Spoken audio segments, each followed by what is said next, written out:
शेखर ई study में आप सभी का स्वागत है। प्रिय विद्यार्थियों, हमारे इस ऑनलाइन इंस्टीट्यूट के माध्यम से आप सभी को गणित और हिंदी विषय का आधारभूत तरीके से अध्यापन कराया जाता है, जिसमें कहीं अगर थोड़ी बहुत त्रुटि हो जाती है तो उसके लिए हम क्षमा प्रार्थी हैं और इस संबंध में आपके सुझाव आमंत्रित हैं। धन्यवाद।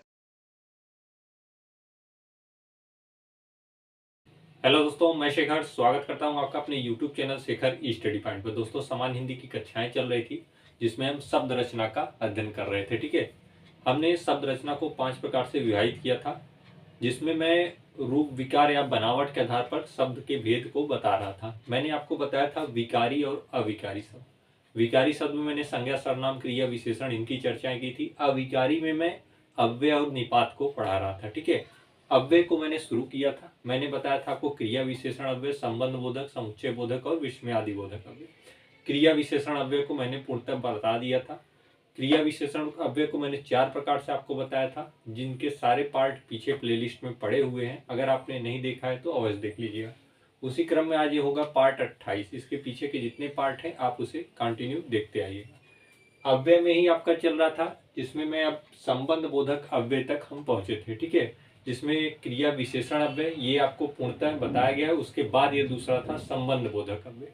संबंध बोधक अव्यय को भी तीन रूप प्रकार से विभाजित किया गया था, प्रयोग के आधार पर, अर्थ के आधार पर, व्युत्पत्ति के आधार पर। ठीक है, प्रयोग के आधार पर मैंने आपको बताया था 2 प्रकार से, जिसमें विभक्ति या परसर्ग चिन्ह रहते हैं, सविभक्ति और निर्विभक्ति, जिसमें विभक्ति और परसर्ग चिन्ह नहीं रहते हैं। ठीक है, अर्थ के आधार पर आपका चल रहा था, उसको भी मैंने पूर्णतः आपको बता दिया है अर्थ के आधार पर। अब ये आपका लास्ट था व्युत्पत्ति के आधार पर संबंध बोधक अव्यय। ठीक है, व्युत्पत्ति के आधार पर संबंध बोधक अव्यय आज का ये टॉपिक होगा। बाकी इसके पहले के जितने भी टाइप्स थे और जितने भी अव्यय के शुरुआती चैप्टर थे, उन सारी चीजों की चर्चाएं की गई हैं। इसके पीछे के पार्ट में प्लेलिस्ट में सारे पार्ट पड़े हुए हैं, आप क्रम से जाके देख सकते हैं। ठीक है, आज हम पढ़ेंगे व्युत्पत्ति के आधार पर संबंध बोधक अव्यय।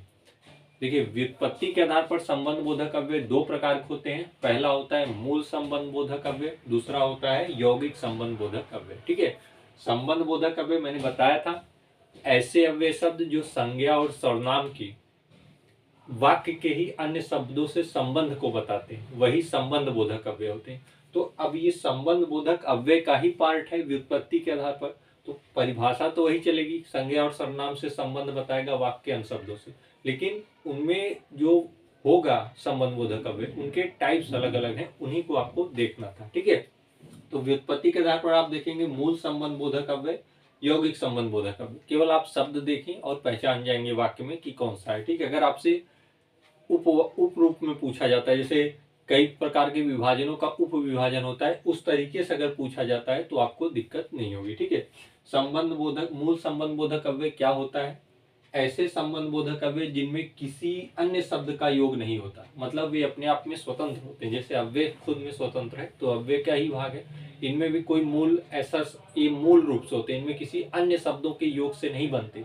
अव्यय ये भी होते हैं लेकिन इनमें कोई अन्य शब्दों का योग नहीं होता, इन्हें मूल संबंध बोधक अव्यय कहते हैं। जैसे आपको मिलेगा बिना, पर्यंत, पूर्वक, सिवाय आदि।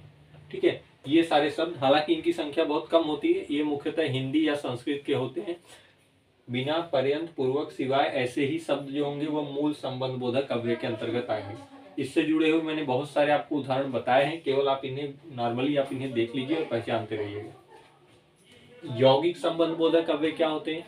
संज्ञा, सर्वनाम, क्रिया और क्रिया विशेषण शब्दों से बनते हैं क्या? यौगिक संबंध बोधक अव्यय। मतलब इन चारों चीजों से ये बने होते हैं। इनमें तो कोई मूल शब्द हो, इनमें केवल एक मूल शब्द होता है, इनमें किसी अन्य शब्दों का योग नहीं होता, लेकिन ये संज्ञा, सर्वनाम, क्रिया, विशेषण से मिलकर बने होते हैं, इसलिए इन्हें यौगिक संबंध बोधक अव्यय कहते हैं। जैसे जाने, कर, मारे, चलते, तुल्य, समान, योग्य, ऊपर, भीतर, परे, ऐसे जितने शब्द आएंगे ये सब यौगिक संबंध बोधक अव्यय होते हैं। ये संज्ञा और सर्वनाम की वाक्य के अन्य शब्दों से संबंध को बताते हैं।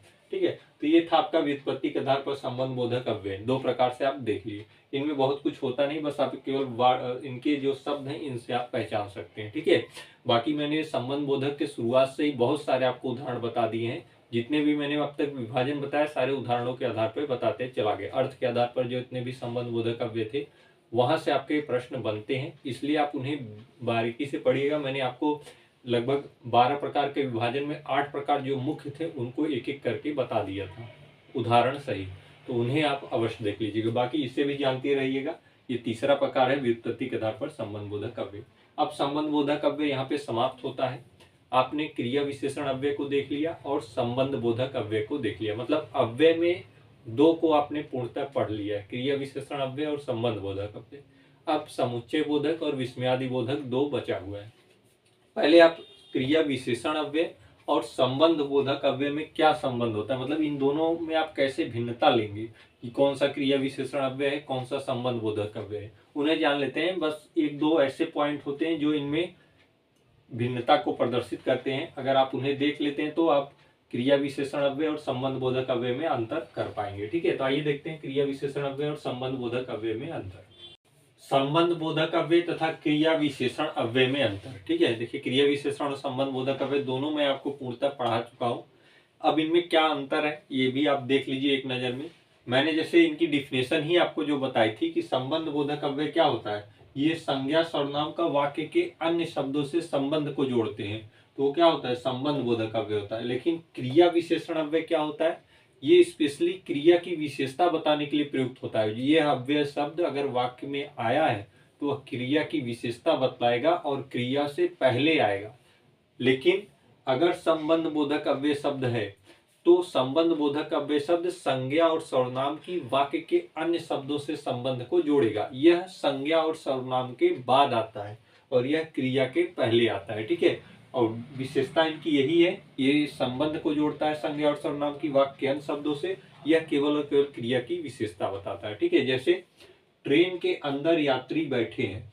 अब ट्रेन के अंदर यात्री बैठे, यात्री और ट्रेन में क्या संबंध है, अंदर यात्री बैठा है, किसके, ट्रेन के। और इसमें कहा रमेश अंदर बैठा है। रमेश कहाँ बैठा है, तो रमेश अंदर बैठा है, यह क्रिया की विशेषता है अंदर। और यह क्या बता रहा है, अंदर, यहाँ पे दोनों का संबंध बता रहा है। और यहाँ पे क्रिया की बैठने का तरीका क्या है, अंदर बैठे हैं। ठीक है, अमन रवि से सुंदर लिखता है। अमन क्या करता है, रवि से सुंदर लिखता है। तो रवि से सुंदर लिखता है, यहाँ पे बताया गया क्या, अमन और रवि के बीच का संबंध बताया गया। रवि से सुंदर लिखता है वाक्य अन्य शब्दों से, विशेषकर क्रिया से बताया गया है, लिखता है किससे, कैसा, रवि से सुंदर लिखता है। ठीक है, लेकिन यहाँ पे लिखा है रवि सुंदर लिखता है। इस रवि क्या कैसा लिखता है, सुंदर लिखता है। और यहाँ पे देखिए अमन से और रवि की बात की गई, अमन रवि से सुंदर लिखता है। ठीक है, और यहाँ पे देखिए छत के ऊपर जहाज उड़ रही है। छत के ऊपर जहाज उड़ रही, मतलब जहाज और छत में क्या संबंध बता रहा है, वाक्य का के ऊपर। ठीक है, छत के ऊपर जहाज उड़ रही, और यहाँ क्या, जहाज ऊपर उड़ रही है। यहाँ जहाज की जो उड़ने की क्रिया है यह कैसी है, ऊपर उड़ना।